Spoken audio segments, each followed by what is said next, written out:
This is the story about the mines and town of Mineral Park, Arizona. These old mines and town were located about 16 miles from present-day Kingman. It was back in the 1860s that gold and silver was first discovered in this area of the Cerbat mountain range.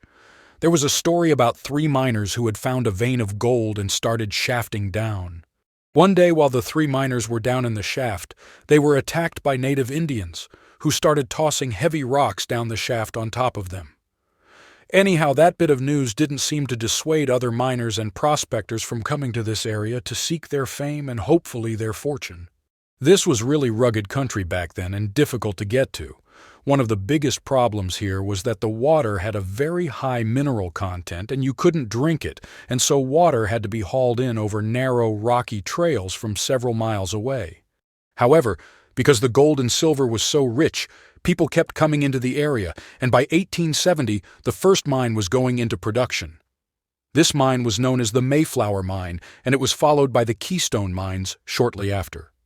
By 1871, a small town was taking shape, and the following year this small town got a post office.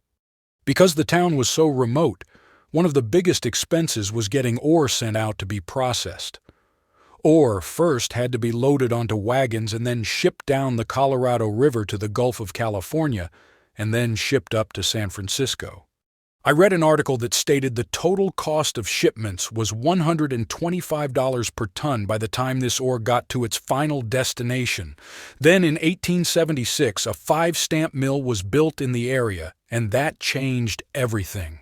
Now with a mill in place, exploration of new deposits took top priority, and soon more deposits were found, and by 1877 there were a couple of new mines working in the area. The following year, the town of Mineral Park became the county seat and had a courthouse and a jail. By 1880, the town had a hotel, a school, a blacksmith shop, a couple of stores, 4 saloons, and a stagecoach service running to Kingman. It even had a weekly newspaper called the Mojave County Miner. Then in 1883, the Atlantic and Pacific Railroad was built to the town of Kingman, which was about 16 miles away. This was a real boost to the town because now supplies could be shipped in a lot cheaper.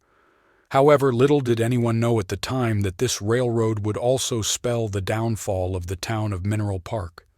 No one was counting on Kingman becoming a major supply hub to all the mining areas surrounding it, and the next thing you know, the town of Kingman was named as a county seat when a county-wide vote was done in 1887.